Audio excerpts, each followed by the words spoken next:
The movie begins by introducing us to couples, Steve and Jenny. Steve is depicted waiting in his car to collect his girlfriend Jenny, who is a teacher, for a weekend getaway to a lake where he plans to propose.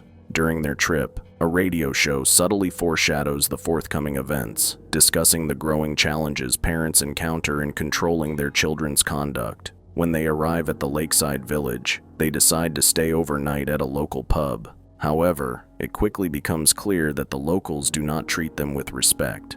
The next day, they journey deep into the heart of the forest until they reach the lake. As they make their way through the thick woodland, they spot a lone child, completely absorbed in observing insects. Jenny, guided by her instincts as a teacher, approaches him to initiate a friendly chat. However, the child appears to be introverted and seems to enjoy his solitude. Honoring his wishes, they choose to let him carry on with his activities without interruption. As they relax by the lake, soaking up the agreeable weather, a pair of teenagers appear and begin to harass the child they had met earlier, prompting him to run away. As the day wears on, a band of teenagers congregates on the nearby beach. Their boisterous behavior, loud music, and their unsupervised dog, which is constantly pestering Jenny, are causing a disturbance. Steve decides to step in and address the group, politely asking them to turn down their music and control their dog. However, his courteous request is met with blatant disrespect from the teenagers. Feeling demeaned by these young people, Steve chooses not to escalate the situation further. He takes the initiative to reduce the volume of the music himself and then retreats. In an act of defiance, the group immediately turns the music back up. As they leave later, they resort to throwing insults and engaging in indecent exposure. At this point, it becomes evident that this is not likely to be an isolated incident. The couple is in for some trouble, a fact that is confirmed the next day when Steve and Jenny try to leave for breakfast. Unknown to them, one of the teenagers has placed a glass bottle under their car wheel. When they try to drive away, the bottle breaks, causing a tire puncture. At first glance, the group's actions, which range from challenging Steve's manhood in front of his girlfriend to outright property damage, appear to be random and not overly severe. However, the situation is about to take a turn for the worse. Later that day, when Steve returns from a scuba diving session and Jenny is asleep on the beach, they discover that their beach bag, which contains their car keys, has been stolen.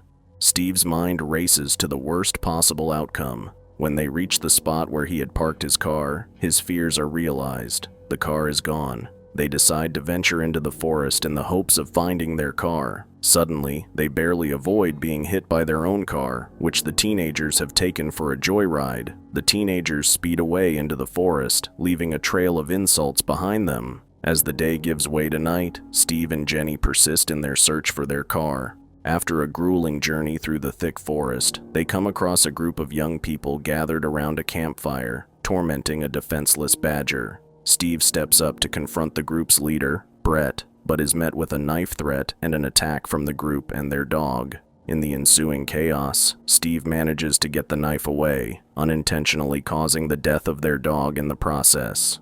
This incident marks the first time this group of teenagers has had to face the repercussions of their reckless and harmful behavior. However, they perceive this not as a consequence of their actions, but as an affront to them.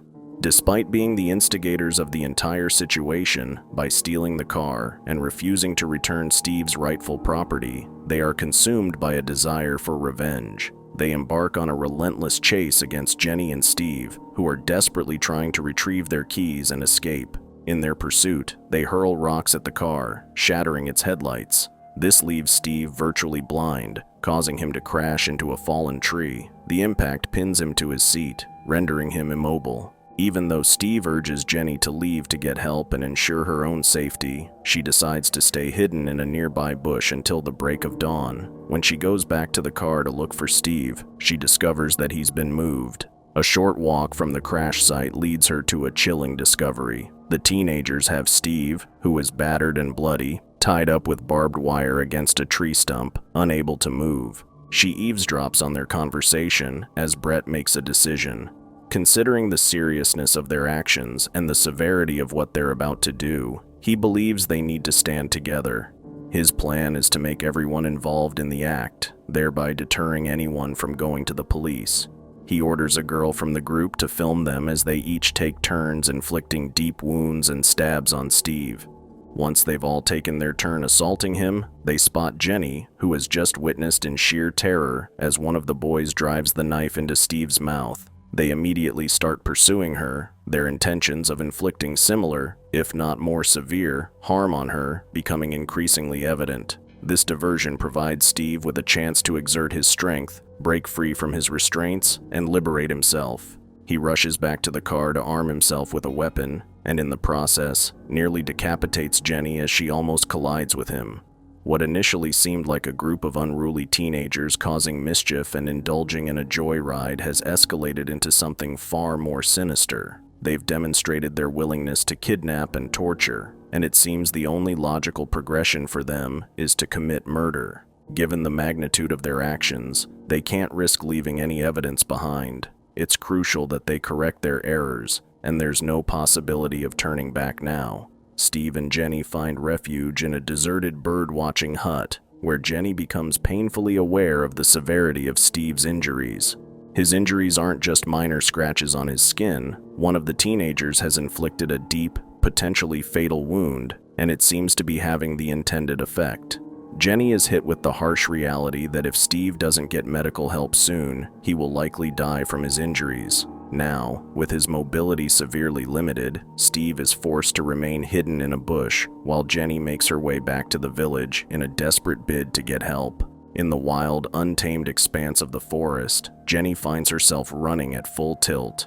In her haste, she doesn't notice the metal spike lying in her path until it's too late. The spike pierces her foot, going straight through and causing her to let out a scream of pure agony. The spike is lodged so deeply that she can't continue with it still embedded in her foot. She tries to pull it out, but quickly realizes that it's futile. The only way to remove it is by pressing her foot against a rock and pulling at the same time. Despite the intense pain, she manages to extricate her foot from the spike.